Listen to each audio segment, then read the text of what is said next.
যে জামাতও ভাগ হয়েছে, তো জামাতের একটা ভাগ হিসেবে কি এবি পার্টির জন্ম হলো?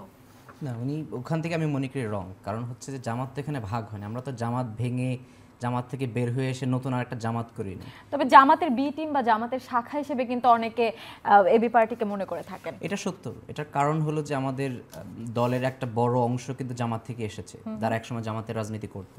কিন্তু আবার এটাও সত্য যে আমরা যারা অনেকেই কখনো জামাতের রাজনীতি করিনি, এবং আমাদের এমনও অনেকে আছেন যে যারা বাম দল থেকে কিন্তু এসেছে। আমরা একটা সেন্ট্রিস্ট পার্টি, সেখানে সকল দল থেকে আমাদের লোকজন আছে।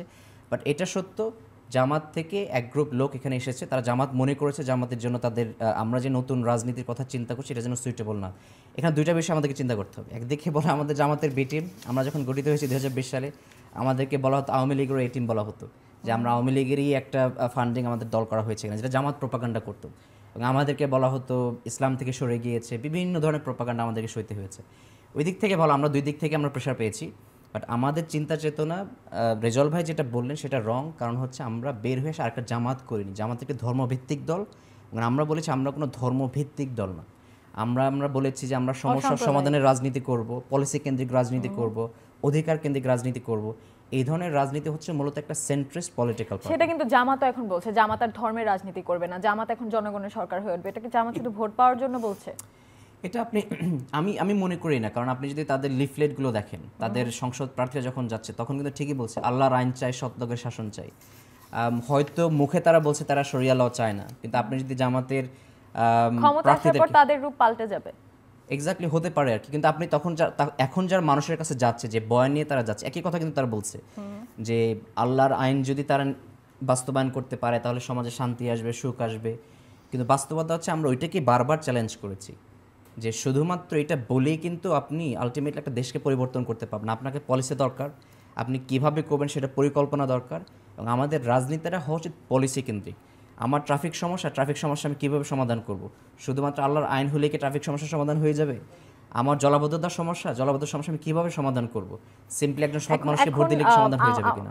এবি পার্টি কাদের সাথে নির্বাচনে যাচ্ছে? জামাতের সাথে নাকি বিএনপির সাথে? কি পরিকল্পনা, এবং নাকি আপনারা এককভাবে যাচ্ছেন? এবং আপনাদের মার্কাটা কি? কতগুলো সিট আপনাদের পাওয়ার সম্ভাবনা আছে? আমাদের মার্কা যেটা আমরা গণ অভ্যুত্থানের পর আমাদের রেজিস্ট্রেশন হয়েছে, ইগল মার্কা আমরা পেয়েছি।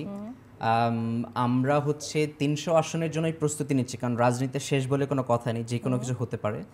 আমরা অলরেডি 109টা আসন আমাদের মনোনীত প্রার্থীদের নাম ঘোষণা করেছি সংবাদ সম্মেলনের মাধ্যমে। আমাদের আরও 50টা সিটের জন্য আমাদের কাছে অ্যাপ্লিকেশন এসেছে, আমরা সেটা বাছাই করছি। তার মানে হচ্ছে আমরা 300টা আসনের জন্য প্রস্তুতি নিচ্ছি। কিন্তু আমরা যেটা বারবার বলেছি, আমরা চাই যে জামাতের অলরেডি একটা ডানপন্থী জোট আছে, বিএনপির অলরেডি একটা জোট আছে।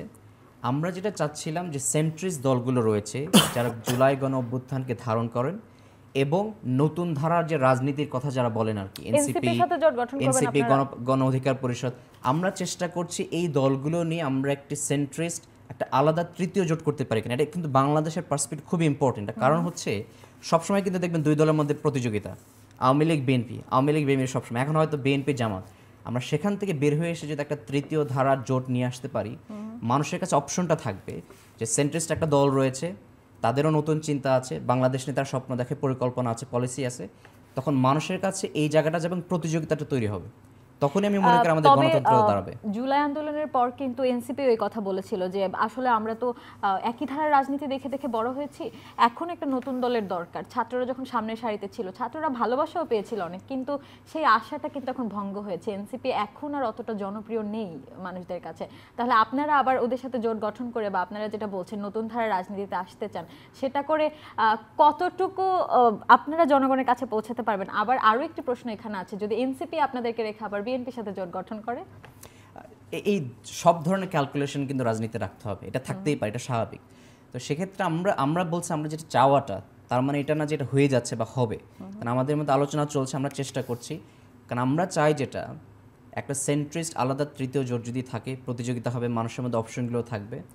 এটা সত্য, এনসিপি যে আশা তৈরি করেছিল, আমরা আলাদা পার্টি হওয়ার কারণে কিন্তু এনসিপিকে আমরা যথেষ্ট পরিমাণ সাপোর্ট দিয়েছি, যে আমরা মনে করেছি বাংলাদেশের নতুন ধারার রাজনীতির আসা দরকার।